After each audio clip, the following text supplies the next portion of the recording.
Alors, Ravi Shankar avait déjà beaucoup de talent, mais sa fille Anouchka Shankar a pas mal de talent également. Énorme. C'est elle qui vous accueille pour qu'on parle d'un petit bout de France situé quelque part en Inde.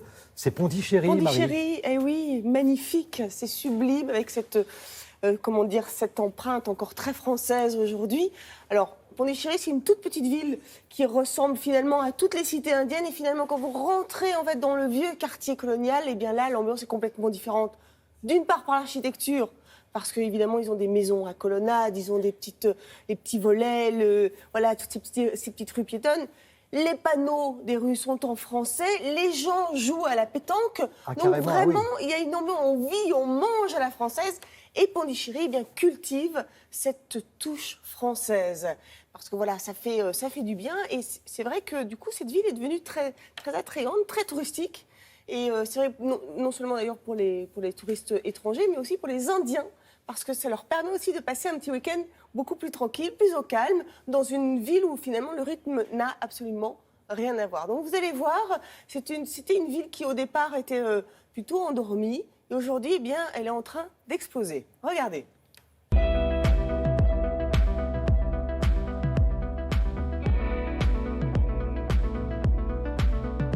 Le charme de Pondichéry, c'est que c'est une ville française, très française même, avec les avenues, les boulevards, l'architecture coloniale, qui se trouve dans un endroit en Inde, le Tamil Nadu, où il fait extraordinairement chaud.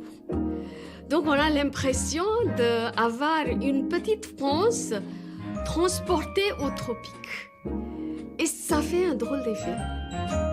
Pondichéry est très particulière. Il y a un parfait mélange des différentes religions sans qu'il y ait des tensions qu'on a connues en Inde.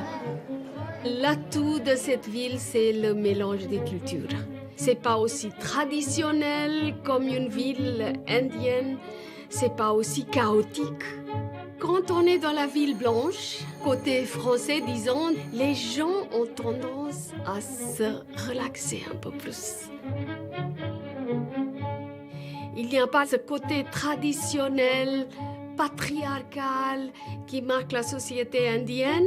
Les femmes, quand elles marchent dans les rues, dans la ville blanche, elles ont l'air un peu plus libres.